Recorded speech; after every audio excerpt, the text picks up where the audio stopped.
नमस्कार दोस्तों, आज के हमारे इस वीडियो में हम आपको 4 चिड़ियाओं की कहानी सुनाने वाले हैं। आइए सुनते हैं। एक समय की बात है, 4 चिड़ियाएँ थीं। वो एक पेड़ पर रहती थी। वो एक दूसरे की पक्की सहेली थी। कार्तिक शुरू होने से पहले एक चिड़िया ने 2 औरतों को बातें करते हुए सुना। वो औरतें कार्तिक माह के व्रत, फल और नियम की चर्चा कर रही थी। चिड़िया को यह सुनकर बहुत अच्छा लगा। उसने अपनी सहेलियों को कार्तिक स्नान के लिए तैयार कर लिया। अब चारों चिड़ियाएँ कार्तिक माह में गंगा किनारे पर पेड़ पर रहने लगी। गंगा जी में नहाती, पूजन और व्रत करती। ऐसे पूरा कार्तिक का माह बीत गया।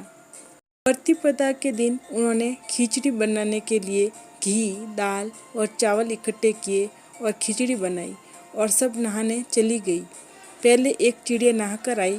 उसे बहुत तेज भूख लगी थी। उसने खिचड़ी का भाप खा लिया और सो गई। फिर दूसरी चिड़िया आई। उससे भी भूख लगी थी। उसने खिचड़ी का पानी पिया और सो गई। अब तीसरी चिड़िया आई। उसने भी बहुत तेज भूख लगी थी। उसने खिचड़ी खाई और सो गई। अब जब चौथी चिड़िया आई, उसने देखा ये तीनों तो खिचड़ी खाकर सो रही हैं, तो उसने खिचड़ी की खुरचन खाई और वो भी सो गई। शाम देवलोक से तूफान आया और वो चारों चिड़ियाएँ मर गई। अगले जन्म में जिस चिड़िया ने भाप खाई वो राजा के घर राजकुमारी बनी और जिस चिड़िया ने पानी पिया वो कुम्हार के घर जन्म लिया। जिस चिड़िया ने खिचड़ी खाई उसने ब्राह्मण के घर में जन्म लिया और जिस चिड़िया ने खुरचन खाई वो एक राजा के घर हथनी बनी।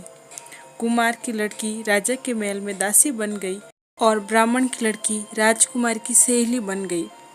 राजकुमारी को अपने पिछले जन्म की सब बातें याद थी। राजकुमारी का विवाह हुआ। जब वो विदा हुई तब वह राजा से बोली कि मैं अपनी सहेली और दासी को साथ ले जाऊंगी। राजा ने कहा ठीक है। तब राजकुमारी फिर बोली मैं इस हथिनी को भी साथ ले जाना चाहती हूँ। राजा ने सैनिकों से कहा कि हथिनी को लेकर आओ, पर हथिनी उठ ही नहीं। लेकिन जब राजकुमारी ने हथिनी के कान में जाकर पिछले जन्म की सारी बात कही तो हथिनी खड़ी हो गई। यह देखकर वो राजकुमार जो राजकुमारी से विवाह करने के लिए आया था बोला तुमने इनके कान में क्या कहा कि यह तुरंत खड़ी हो गई? मुझे बताओ तुम कौन हो? राजकुमारी ने अपने पिछले जन्म की सारी बात बताई। राजकुमार बोला कि कार्तिक नहाने का इतना फल होता है कि चिड़ियाएँ को मनुष्यों की योनि मिल गई, तो हम भी इस वर्ष जोड़े से कार्तिक स्नान करेंगे और खूब दान पुण्य करेंगे। राजकुमार और राजकुमारी जोड़े से कार्तिक स्नान किया, जिसके फलस्वरूप इस लोक से सुखों को भोगते हुए उन्होंने वैकुंठ प्राप्त किया।